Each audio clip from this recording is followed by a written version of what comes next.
It was only really Rory the lap who came close. I think I was at Wolves and we were playing Stoke at home, and the announcer was like, should we have a throw off? I don't know what happened. I said I was up for it, but I don't think Rory was.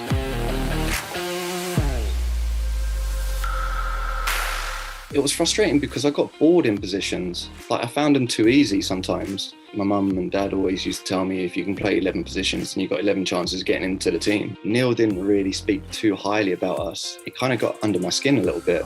I don't want to go. I don't want to go and work for him. Semi-final goal, whenever I watch it back, even today, it gives me goosebumps. You know, the noise from the fans after that is something that I will never forget. This is the Sheffield United Way podcast. We would now like to welcome a man who can play literally anywhere on the park, has a long throw, and scored that goal in the semi-final against Preston North End that took Sheffield United through to the 2008-9 playoff final. Gregory Halford, welcome to the Sheffield United Way. How are you today? I'm very well, thank you. And yourselves? Oh, thanks for throwing it back. Well, I'm fine and dandy. Nick? Yeah, excellent. Good. Just really excited for this one. We've been teeing it up for a bit, so let's get straight into it, Hal, shall we? Yeah, here it is. The first question is a big question. Mm-hmm. How far can you throw a ball?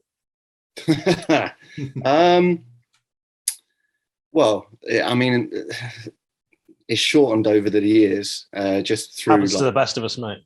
Yeah, through muscle wear and tear. But I actually recorded it when I signed for Reading when I was 21, and I threw it from the bar line, and I was 2 yards short of the halfway line. Wowzers! Wow, did you? Well, how did that come? How did that come about? Measuring it. Well, we just obviously, like, I had a bit of a name for myself coming through the ranks at Colchester, and the players wanted to have a little throwing competition, and we ended up measuring it. And you won, right? Yeah. No one's beating you. No one's beating Halford. Yeah, well, I mean, it was only really Rory the lap who came close. I think I was at Wolves and we were playing Stoke at home, and we both weren't playing, but we're at the stadium. And the announcer was like, should we have a throw off? And before the game, and I don't know what happened. I said I was up for it, but I don't think Rory was. Scared, mate. Balder. So has Greg got a longer throw than Lee Bromby and Rob Coslock, Hal, do you reckon? Oh, I reckon Greg's probably been the one at Bramall Lane that's had the longest throw, and longer than currently Jack Robinson. We're great to get all of them to test it, but of course they're all at different stages now, aren't they? It's probably a bit unfair testing it against, Jack, and Rob Coslock is a bit older. I'd still back myself against Jack. Okay, all right. I'd probably back you against Jack Robinson in anything to do with football, to be honest. No, obviously, like, me and Broms took it in turns. Obviously we were both decent in the air as well, so either of us could chuck it in and get on the end of it. Fair enough. Do you know what? Before you said that, I wasn't thinking that you were around at the same time, you and Lee Bromby. I thought he'd left before you'd signed. It was his second stint, I think, with the club, and we were there together. Right. Okay. Anyway, let's stop talking about you throwing balls, and what we'll do is we'll ask you about who did you support growing up. I didn't. So often that happens, isn't it, Nick? That footballers, I always say this to my nephew, footballers don't tend to support anyone. You just love playing the game. Yeah, exactly. When I was growing up, I was doing all sports. I was brought up playing rugby, and I just got into football at the age of 11 or 12, I think it was, and I just enjoyed playing it. And then, to be honest, I didn't enjoy watching it. It frustrated me. I always wanted to be out there playing, so I never really watched it until maybe I was about 25 or 26, something like that. I mean, Paul Pesky-Salido said exactly the same thing, so that doesn't really surprise me too much. Although maybe it does a little bit because, he's from Canada, where I don't think they have football on TV.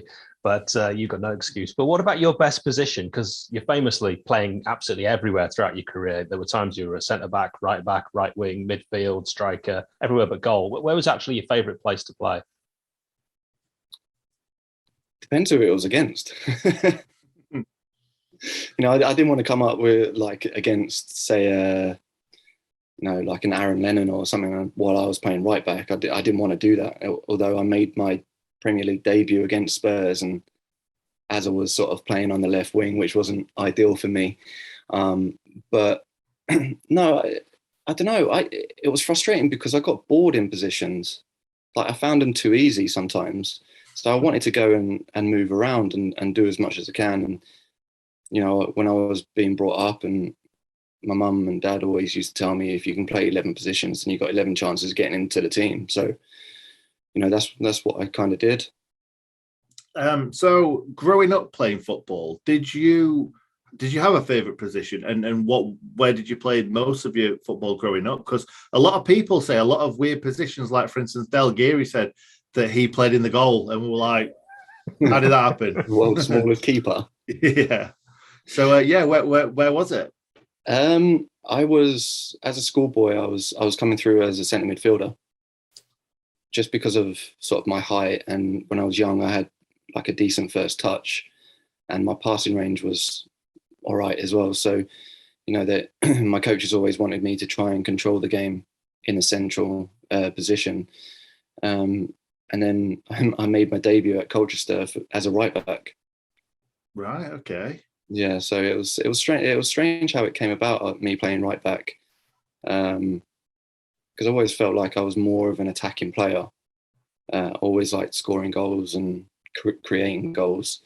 But I think they just saw me sort of coming through into the first team as a right back because, I had a good engine on me. I had the throw in, obviously, so I can work it down the lines and get us out of trouble. So I think that's what they were thinking when that happened. But, I was quite inconsistent coming through as a youngster. And then maybe 6 or 7 months into playing as a right back, they chucked me up top. How tall are you exactly, Greg? I'm just shy of 6'5". I'm going to say, I remember when you were kind of going forward, when the balls were coming into the box, you were always kind of head and shoulders above most people in the box, to be honest. So, and obviously that Preston goal you scored with your head. So, but you certainly had a great strike on you as well. I do remember that. But let's kind of we want to try and get to the Sheffield United part as quickly as possible. That's what it is. So you had obviously 6 clubs before you joined the Blades. Would you like to sum up your time, your career before Sheffield United? I just touched on it. I was inconsistent until I reached maybe 20 years old, and then I learned I learned about my body and what I could do and what I couldn't do, and obviously got my move to Reading as a record signing, and I only played a few games. I was obviously adjusting from a little club like Colchester going to Reading, who were flying high in the Premier League. We ended up finishing 6th that season and a goal difference away from getting into Europe. So I didn't play much then. And I signed in January that season, and then Sunderland bought me for 3.5 million 6 months later. And Reading were in 2 minds whether or not to let me go. And I was like, I don't really want to go. Like, I've only just got here, and we had a good season last season, but they saw it as a business model, and they've made £1 million in 6 months of me playing 4 games. So it was a strange one, but and obviously what happened in Sunderland with Roy Keane, and that wasn't great, and then ended up going to Charlton on loan for 6 months, and then after that season finished, I spent the season at Sheffield. And there's something I want to ask, because I remember when you played for the Blades, reading about things that you were doing, like other businesses and maybe some DJing. I might have made that up, but what are your interests outside of football? Honestly, very little. Like my life revolves around football. It always has done. Well, since I turned sort of 15 or so. That's all I ever wanted to do. And I've been obviously fortunate enough to make over like 500 professional appearances. And but yeah, what you're touching on, when I was playing with the Blades, I invested some money into a record label. That's it. Yeah. I knew I hadn't made that up. Yeah, and then what was the game? I scored against Hull in the FA Cup. The celebration. Yeah, so I pulled my shirt up, and then I remember the gaffer trying to fine me the next week for doing it, and I said, "Look, don't fine me. Fine me if I don't score the next week." So we ended up playing Plymouth away, and I scored that game as well. So I got away with a fine, but lifted my shirt up again that game as well. But yeah.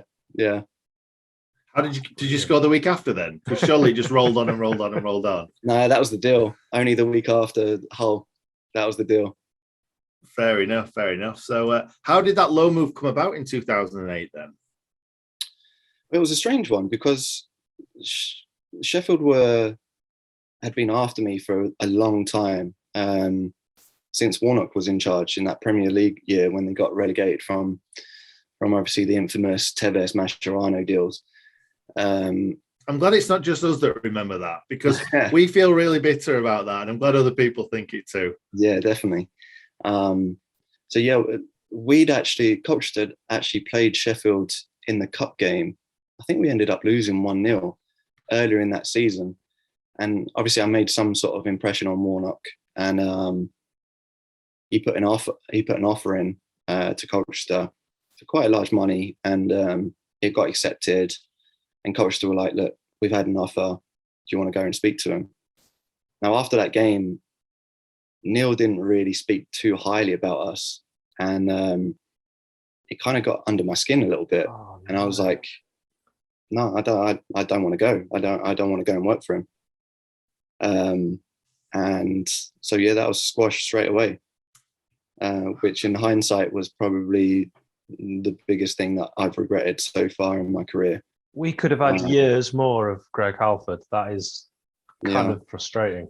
Yeah. So, yeah. And obviously in hindsight, working with Neil at Rotherham and then Cardiff, me and him got on like a house on fire, and, he looked after me, and I felt like I repaid him sort of on the pitch as well. So, it's obviously, like I said, it's a regret of mine not working with him earlier in my career. Did you bring up those comments to him? Of what he said? Good question. No. No, to be honest, I was. Are you allowed to swear in this? No, not really. No, I was dreading him coming into Rotherham, to be honest with you, because I wasn't having a good time at Rotherham. I'd fallen out with a couple of managers, and I was training with the 23s, and Neil came in, and I'm thinking, well, I'm staying with the 23s here because he'll definitely remember me like not talking to him.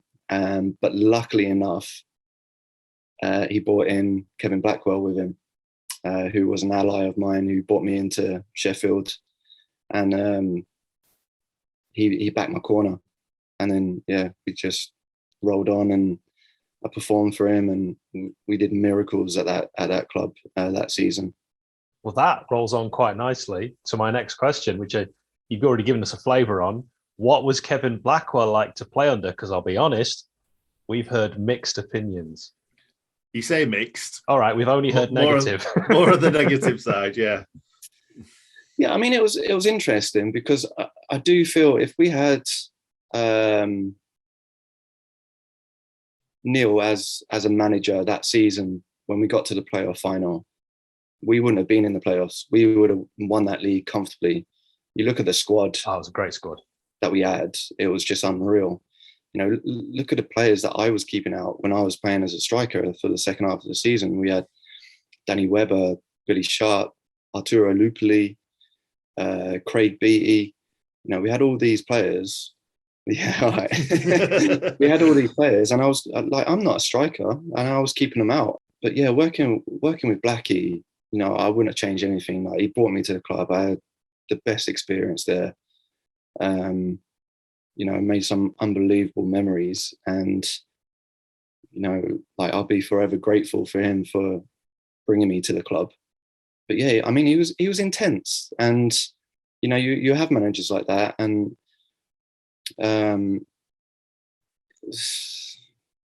I think he just lacked that little bit of know-how that tactical know-how to win games and get the best out of the team. Because I ended up being top scorer that season, and I just felt if we actually played strikers that knew how to score more goals than I did, we would have run away with that league. A lot of people say that Neil Warnock doesn't have that kind of tactical nous. Do you think that Neil certainly had a lot more than Kevin Blackwell did? Yes, I do. But with Neil, he had this relationship with all of his players that no matter where you were playing, you'd run through a brick wall for him. And he had this way where, he was mates with you off the pitch, but then he demanded respect and the work ethic on the pitch. And I mean, we saw that with Cardiff when we should never have got promoted, Cardiff, that season. We weren't the second best team in that league. No way. We had a mentality where we just bulldoze any other team. And, the amount of 1-0s we won that season, and that's what he does. He wins games and gets promoted. So talking about some of the players that you played with at Bramall Lane, James Beattie, what was he like to play with? Oh, unreal. No, he's a legend. He take away his goals, first of all, because obviously he's an unbelievable goal scorer. He always has been. I think it's 97 Premier League goals he scored, which is just unreal. But as a guy, he's just one of the funniest guys. Him and Billy Sharp together, and then Steady when he was there as well at the beginning of the season when I turned up.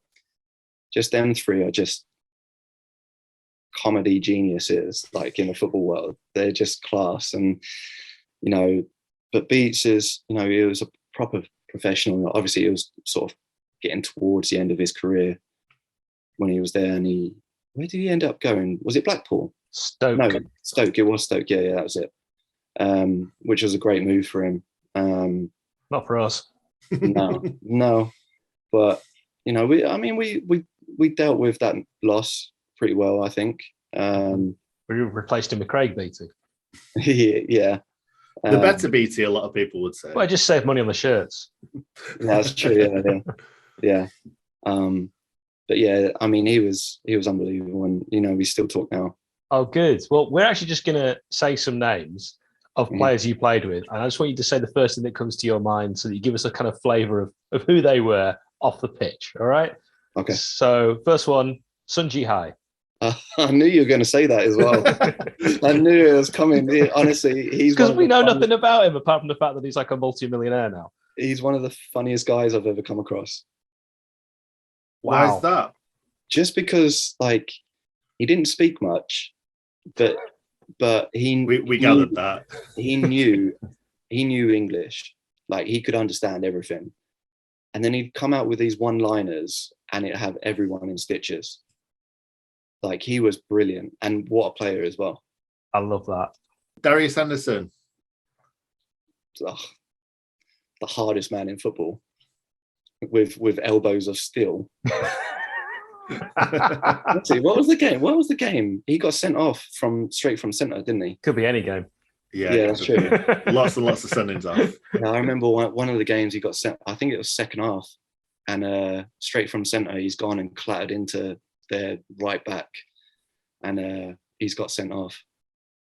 Yeah, sounds like Darius. What about Lee Hendry?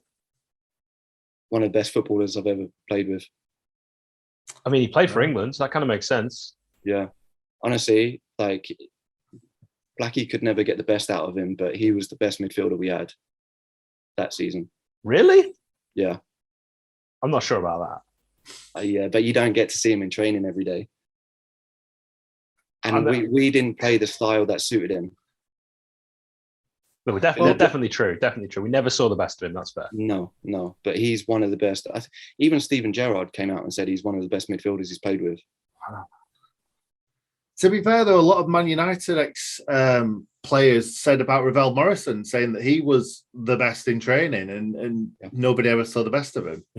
Yeah, exactly. I mean, I've seen countless of interviews with Sir Alex talking about Ravel and saying that he was the next best thing. And, you know, but from the outside looking in, it seems to be more of an attitude kind of thing with him. You could see he has endless amount of talent, but it's just whether or not he wanted to apply himself. So Lee Hendry, what was the problem with him? Just Blackie not getting the best out of him? It was just the way we played. You know, obviously when I was playing up top, we'd go long quite often and then play off second balls where Lee was wanting to go and get it off the fullbacks and like spin it round the corner into someone's feet and play 1-2s and play all that intricate football, and we never did. And it was a shame. You were like, boot it forward. Exactly, yeah. Exactly. And yeah, it was hard to watch because you don't want to see these players who are this talented not be picked in teams because, you know, I think we played Hull away one game and he started and he was unbelievable that game. And he was doing things, I was playing up top and he was doing things like spinning things around the corner. I just couldn't see it coming. Like he was a step ahead of everyone else. Right, fair enough. Paddy Kenny. Joker with like one of the best techniques I've seen for a goalkeeper as well. Yeah. He's a funny guy. We still speak now and obviously a Blades legend. But yeah, what a keeper. What about David Cottrell? Absolute whip on him, isn't he? Yeah. With a crossing, I don't know how many goals he set up for me that season. But obviously I got to play with him again at Portsmouth. And yeah, give him the ball and he'll get a ball in the box no matter what. Do you know his middle name? George Best. There we go. Yeah, Georgie Best. So, talking about that Preston game now, that semi-final. We'll not talk about the final too much for obvious reasons. Yeah. But what was that game like in the atmosphere? Just because I remember that game like it was yesterday, and it was just fantastic to be in the ground. Yeah, I mean, it was unbelievable. Like, obviously following on from the first leg where we got a very good result at Deepdale with that 1-1 draw. You know, we knew it was in our hands to go and win. And we knew it was going to be physical. Obviously, I got the brunt of that physical side of the game. You know, I still watch the game now. It's a good game. Yeah, it was a good game. It was a good game. It was. We were all over them. I don't think they had a chance.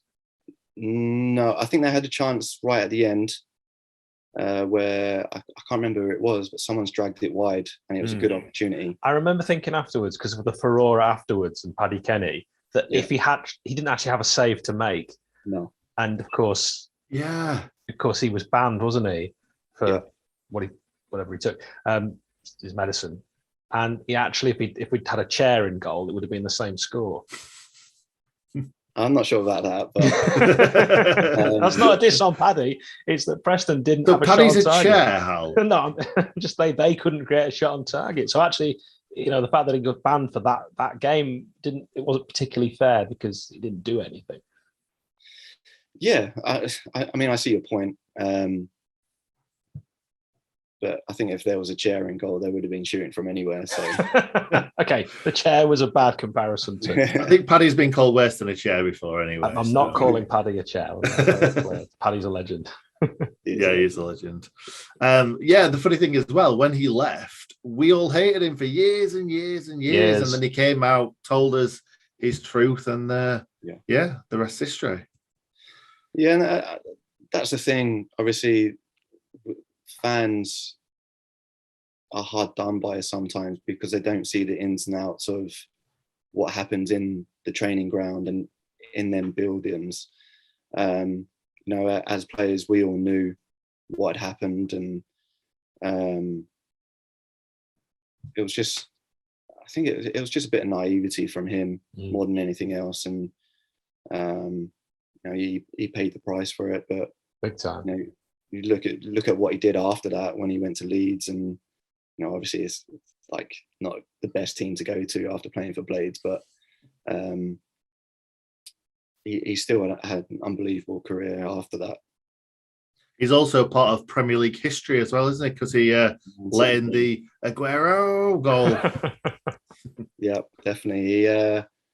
He always says that's his claim to fame more than anything else. I always give him stick about it because there's no way he should let that in on his near post. He definitely could have done more, couldn't he? I tell you, if you'd had a chair in goal, you might. Stop calling him a chair. He's not a chair. The man's great. So we've just spoken about the Preston game, but what I want to know is what your highlight is of your Blades career. I think you already know what it is. Yeah, it's without doubt the semi-final goal. Whenever I watch it back, even today, it gives me goosebumps. The noise from the fans after that is something that I will never forget. It's unbelievable. Just even thinking about it, it's I can remember it so well, and Kyle Walker putting in the ball, and I didn't really have to do that much, just get decent contact on it, and it flew into the, like, obviously it's the best header I've ever scored, and great header. Yeah. Yeah, I don't know if we've seen a better header at Bramall Lane. Oh, not at Bramall Lane. Maybe at a World Cup, but no, it's a top header. You were thinking of something else, weren't you, Nick? No, I weren't. No, were you not? Oh, I thought because Greg scored, was it 8 goals for the Blades? Yeah, that's a decent amount, as you say, that season with the amount of goals you got. Because a lot of people remember at the start of the season you were playing instead of Cottrell on the right wing, and sometimes you were playing right back, and then you were playing, as you said, towards the second half up front. But that's a decent haul considering you weren't playing up front for the whole season, and there must be some other goals that you particularly enjoyed. Yeah, well, going back to that first 6 months, I wasn't great. I was in and out of the team, and it got to a point where I think it was around December where I was contemplating going back to Sunderland because I wasn't playing that much. Wow. And then I don't know whether there was any injuries or something, but I started getting into the team and I was playing more regularly, and then I had a couple of training sessions as a striker, scored loads of goals in training, and obviously Beats left, and yeah, the rest is history. So in terms of like goals to minutes, it's probably better than you think it is. But yeah, one of my other favourite goals, I actually got goal of the season for that, was the Ipswich goal. That's what I thought you were going to say. Yeah, I actually posted it on online a few days ago. It makes me laugh because I see Richard Wright just have a go at his defenders, and but yeah, like it's their fault. Yeah, but I actually mishit it. I didn't hit it cleanly. Don't tell people that, Greg. No, I know, but I'm honest. Like, it still went in. I don't care. Honest Greg, they call him. It's famous in football. So we obviously know you did have a pretty good time, particularly that second half of the season at beautiful downtown Bramall Lane. But where did you enjoy playing your football the most in your entire career? And I know you're technically still playing, so it's where do you enjoy playing your football most? I could have put it like that. Obviously, the experiences and the way that I played, Sheffield were probably on par with Portsmouth as my favourite places to play. I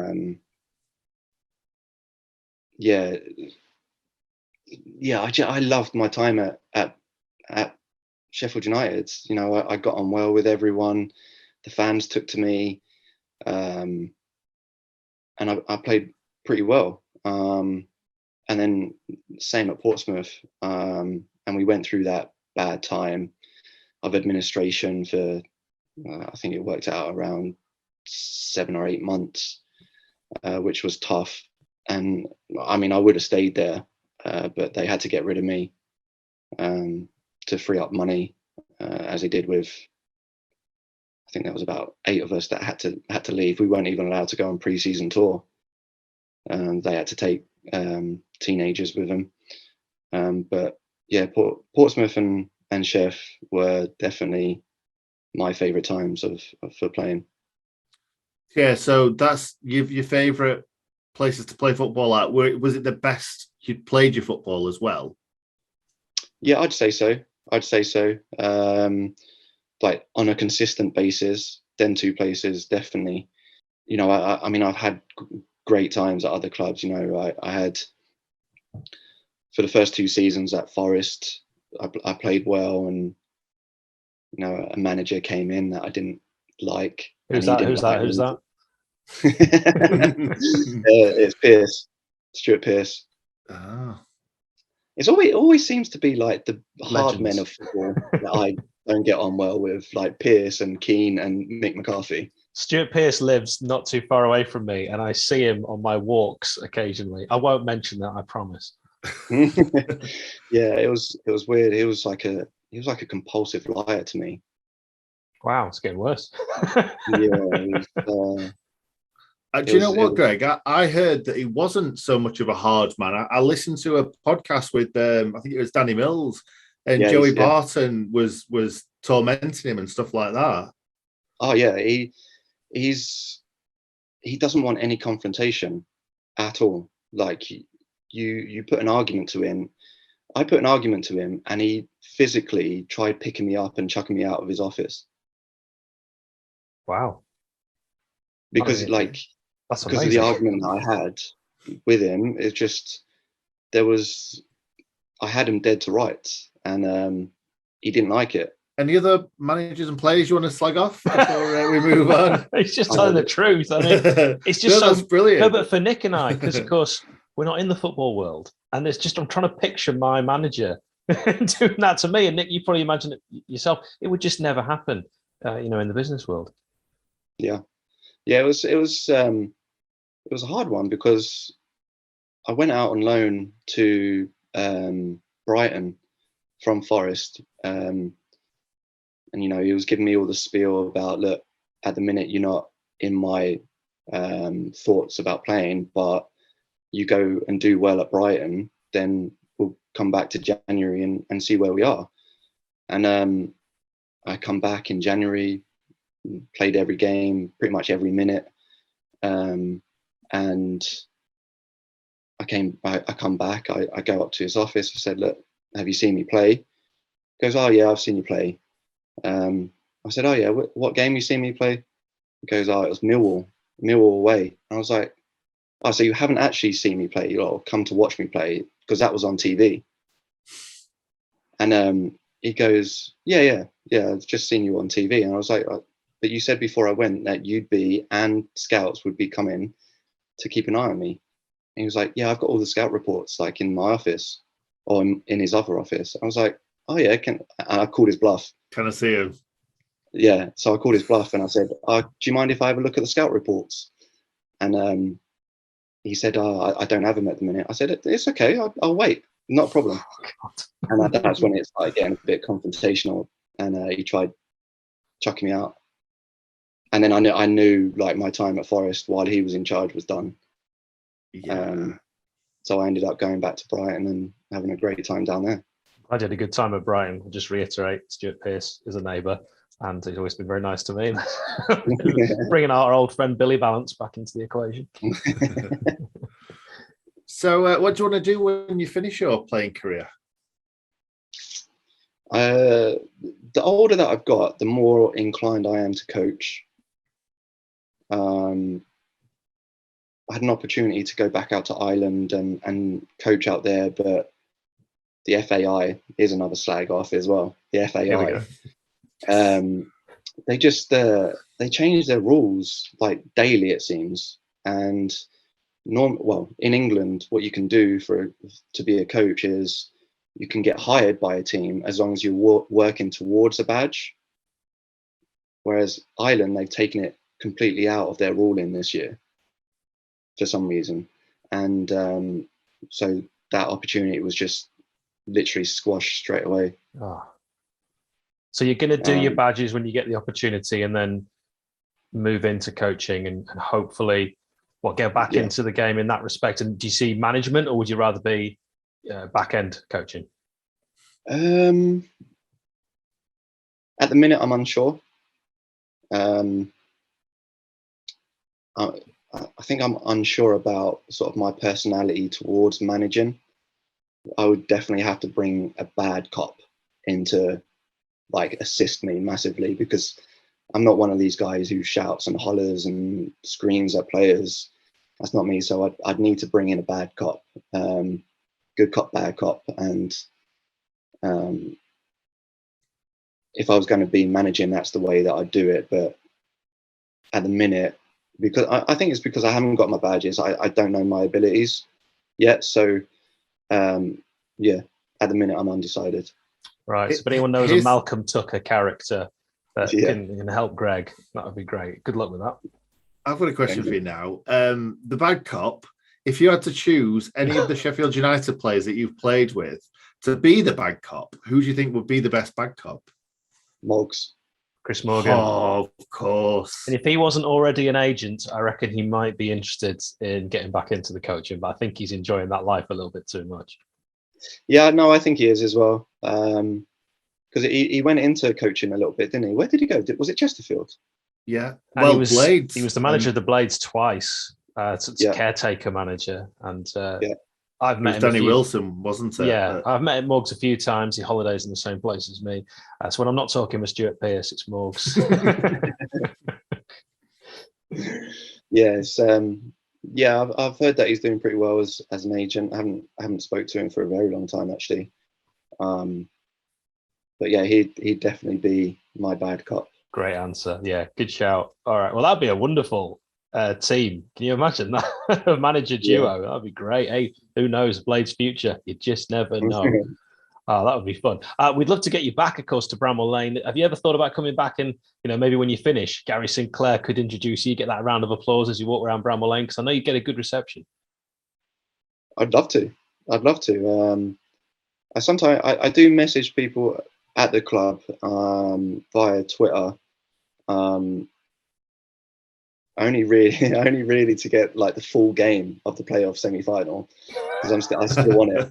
I only see highlights of it, but I'm still in touch with them. Like they obviously follow me and that. So I'm not doing anything at the minute. So it'll be easy to get up there and see everyone again. Are you saying on this channel that you're now officially retired? Are you officially retiring on our channel? No. Damn it! I'm trying for another exclusive, Nick. No. He's still available. He's still available. 37 years young and still playing. I got that right, didn't I? 37. Yes. Nice. Yeah. It's research pays off. Greg Halford, it's been an absolute pleasure going back through the memories with you. Your time at beautiful downtown Bramall Lane. Thank you for sharing on the channel, and we wish you the very best for the future. My pleasure. Thank you very much.